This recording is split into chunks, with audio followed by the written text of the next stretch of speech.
Hey everybody, this is Nick. I wanted to show you a few ways that you can insert a manual text box onto your slide. So the first one is probably the way that everybody knows how to do it. We're going to go up to the ribbon. So we're going to insert it from the Insert tab, go over to the text box feature right here under the text menu. I'm going to click it to activate it. Now you can see there's a little cross icon on my screen on my canvas. That tells me that I can do something right now. I can insert something or activate something. I'm going to go ahead and click and drag, and you can click and drag your text box right here.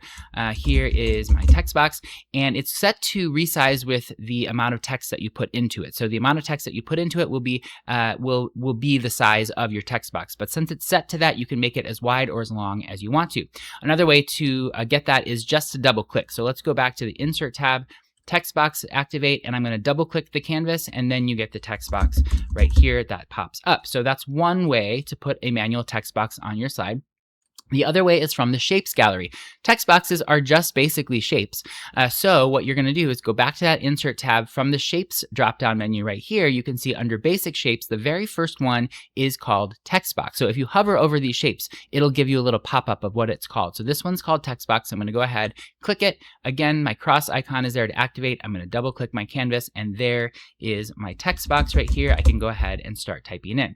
Now, the cool thing that Microsoft is rolling out, this is something that you might not have yet. I'm on the beta channel, which means I get these rollouts from these feature rollouts from Microsoft faster than a lot of other people, but you can all be on the beta channel too if you want to. Just look up the beta channel or Microsoft Insiders program or Frontier program. It's under a couple of different names, but I'll put some links below. So now all you have to do is you don't have to click on any of the ribbon. You don't have to activate any of those text boxes. It eliminates a few clicks from your workflow. All you need to do is double click your canvas and you will get the same default text box. So let's go ahead and just double click the canvas and see what happens. Double click.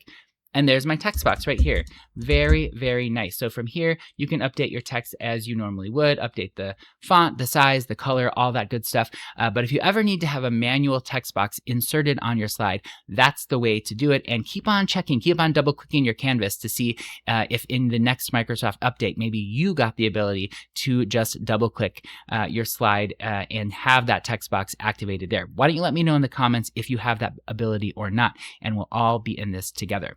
If you like this video, give it a thumbs up and make sure to hit the subscribe button and the bell next to it. You'll get notified every time I post a new video in data design, usually PowerPoint, Excel, or Word. Had a great time making this for you, and I cannot wait to see you all next time.